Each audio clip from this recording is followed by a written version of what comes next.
Alright, once again there is going to be those two guys in here, the Adamushi, if you remember the name that I told you about. I'm going to try to use this Onibi. If you can do it just right, this can kill them pretty quickly. But it's kind of hard to do because they move pretty quickly. Let's give it a try. And... nope, missed him.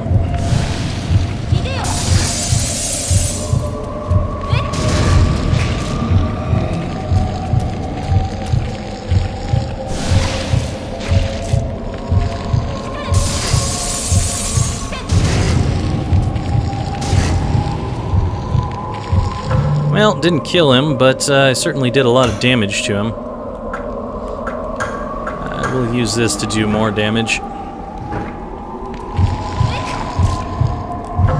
Or I will die first, you know, whichever. Let's just try to get away from him.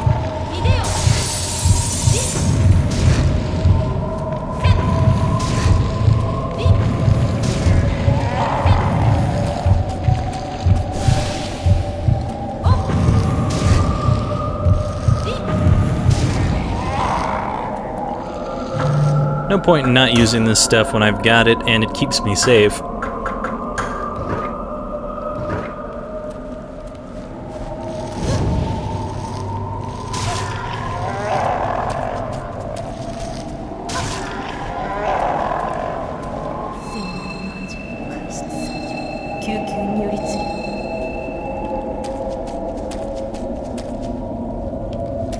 I don't know why I always go over here thinking that there's some cards or something, but there never is.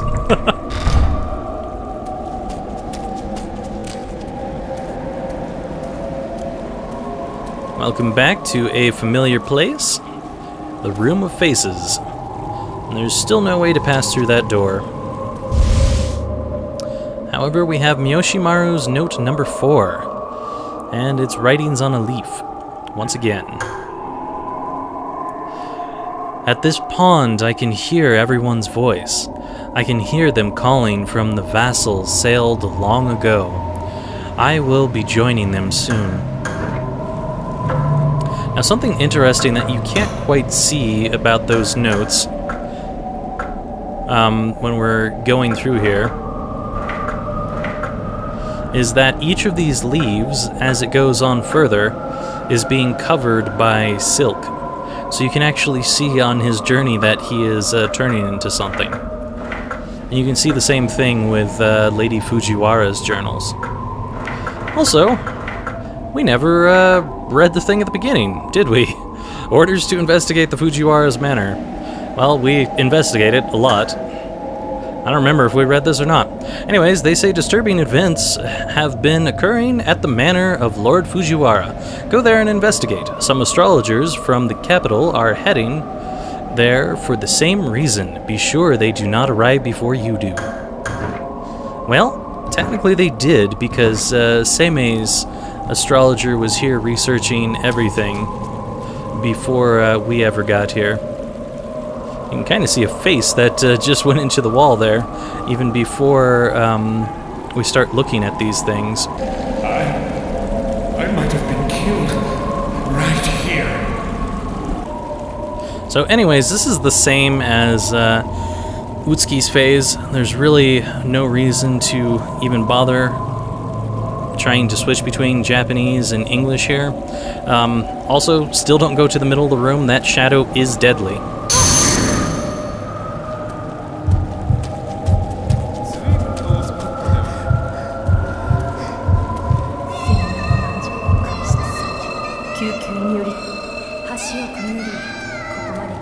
Alright, well, let's get out of here. No reason to stay. We already know what has been said here.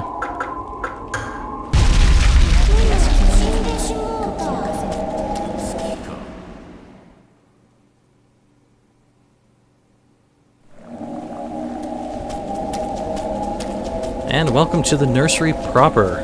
The first time that Sakuya has ever been in here.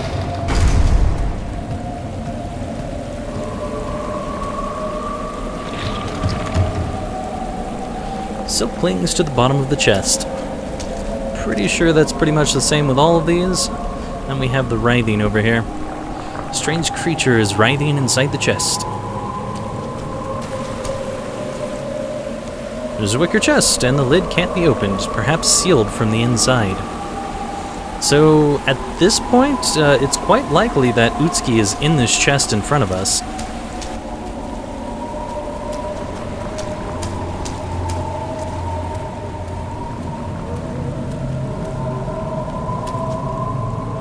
Some nice blood on the ground over here. Now, it's unnecessary, but there are some items that you can grab when you head over here. So I will go ahead and get those before we move any more further. Oops.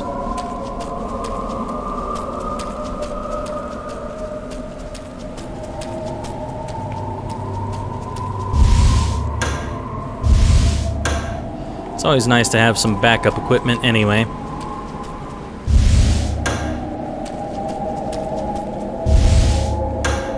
Some more summon cards we won't be using.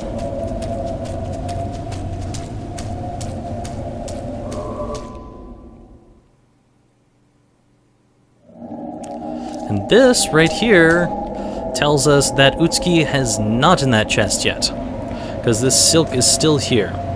Silk thread blocks the way. So until Utsuki cuts this down, this area is blocked over here. So she's probably in the chest up at the tip of this area, while we're down here as Sakuya.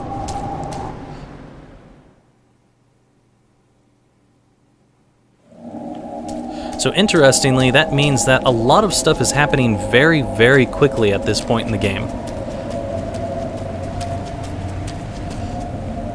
Especially because I'm pretty sure that this wasn't open when you come over here.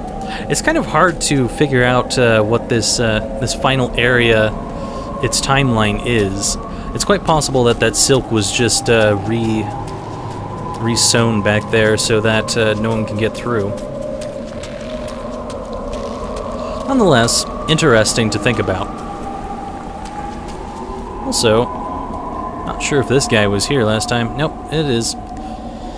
Corpse has been turned black and emanates a sickening odor. Well, maybe not. It seems a little different. Corpse hangs from the rope. So I'm pretty sure that that is what is supposed to be the second message rather than the glitch one that we see during the yin phase. Yep. So, don't know what's up with that glitched message, but that's probably the message we're meant to see.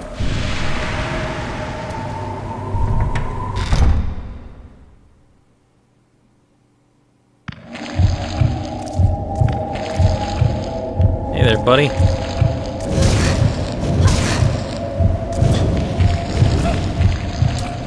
Come back here.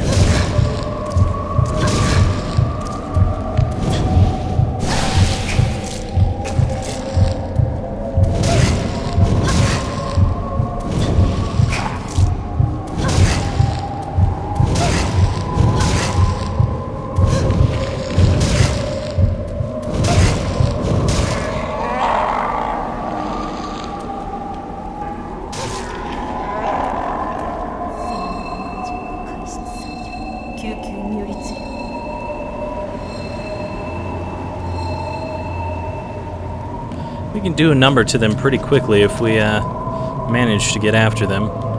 Sealed Jupiter has been placed there. And a new friend for us.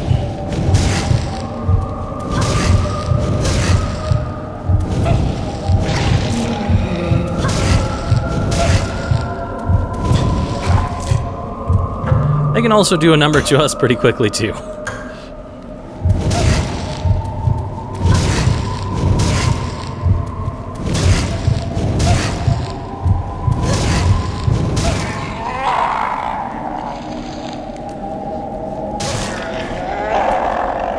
Adamushi are definitely some of the most strong creatures in this game. They're just not that deadly as long as there's only one of them. Chest is lying on the side, and Silk is looking fresh. Of course it is. We just saw the guy that came out of it.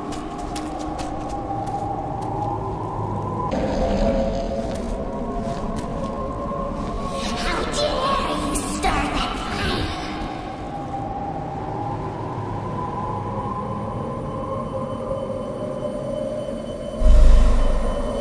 You will die for that!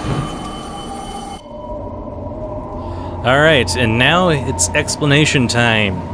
So, the tree we set on fire is basically the girl that is one of the twins, and that's why she's dead right now, and why we start seeing her dead in Utsuki's phase. There's no explanation during that phase whatsoever. You also may notice that there is a little bit of a blood drip coming down from the front and back of the twin that's still alive. Those are indicating the holes that are in the tree that is the original tree we found Utsuki at with Sakuya in the first phase, and also in this phase. Still no way to pass through this door.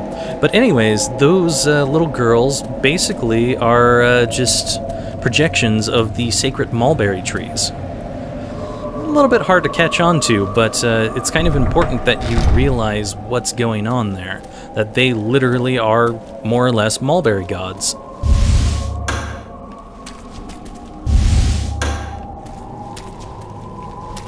Couple of trinkets. Sealed Jupiter. Is there anything else going on in here? No.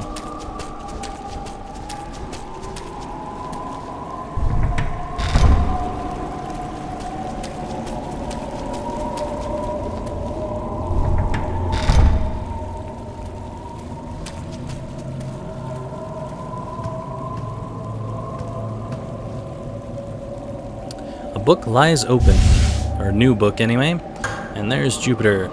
We've got Domon's book number 5, which is the same book that we read before, but we'll read it again. Actually, entering a cocoon 9 times does not revive the dead. What does happen is that the dead are reborn as their children, as mulberries. The spell has always been intended for silkworms, not for humans.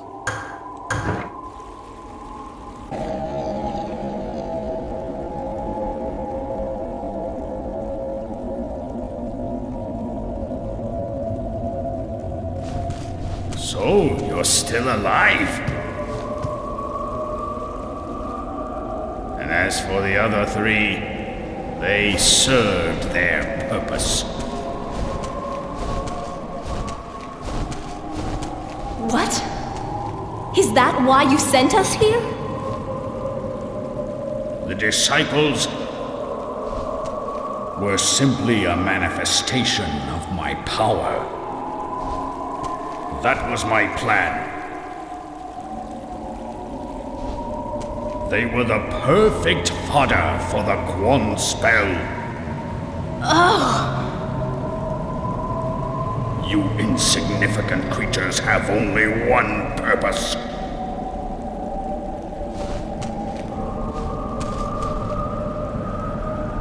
That is to join the dead and complete the chest of 9 grudges. Domon!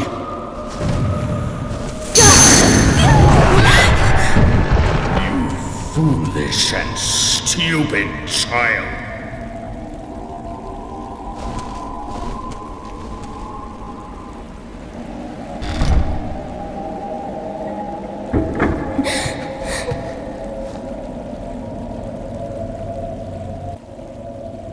Now think back on the tempest that caused Dochin to fall, but Sakuya did not. Now that just has to tell you just how much power this guy has to knock Sakuya down.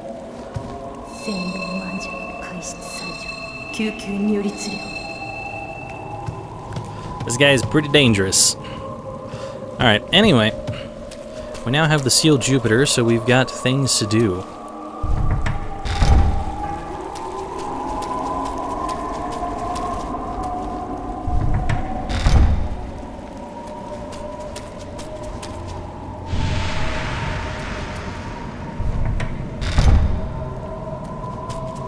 Got some cards over here. Stuff that I won't be using. And several puppets. Manipulated by the silk that's attached. So, once again, kind of indicates that we're being used as puppets. Also is probably what the cards are using is these puppets here. But interesting to think about in multiple ways. A crumpled note. That was scribbled by Doman. Once again, same note, but let's read it again because this is an important note here. Kuriha's assimilation has advanced considerably. Soon the Kuon spell will be completed. I've been waiting so long. Seimei, I eagerly await your arrival. I can hardly contain my excitement at the thought of our encounter.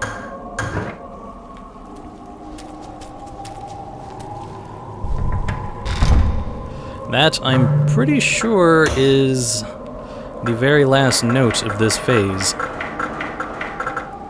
Yep. Well, welcome to the endgame. Similar endgame area to where Utsuki ended off. But now with much more understanding of what's going on with the story.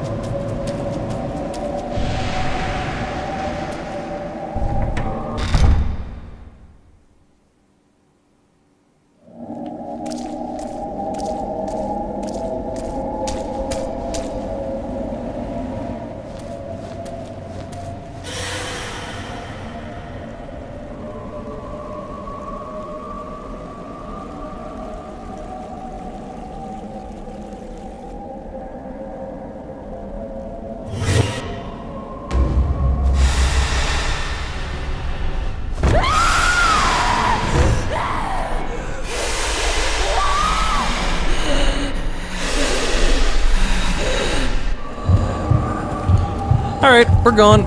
See you later.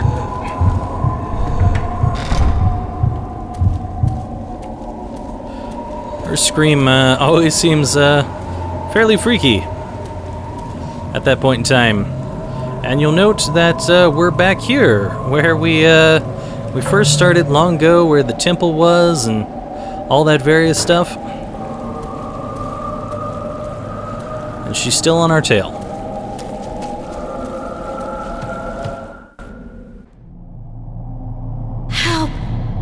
Please, someone, help me.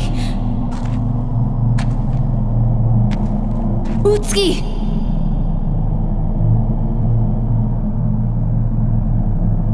Utsuki, are you alright? You can't stay here. Your sister. Utsuki. Help me!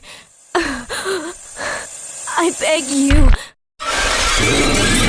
What? Don't do that! Utsuki! And welcome to the end of the Yang phase. You might be thinking, oh, I'm so disappointed, nothing really happened there. Well, there's a little more to this game than just that ending there. But interestingly, we're now learning that Kuriha is not exactly merged with Utsuki. In fact, it's more Utsuki's guilt that is projecting Kuriha rather than directly Kuriha. That, or perhaps much like Doman was saying, there was some kind of projection of what he is going into these wicker chests, and somehow she projected herself and her anger onto Utsuki in such a way that Utsuki has absorbed part of her. So anyway, there's lots of ways to think about this one, but we're going to go ahead and save this so we have both saves going in here. And this is talking about starting a new phase. You might think, well, there's no more phases, but oh no, there is one more phase. And we will be doing that next time.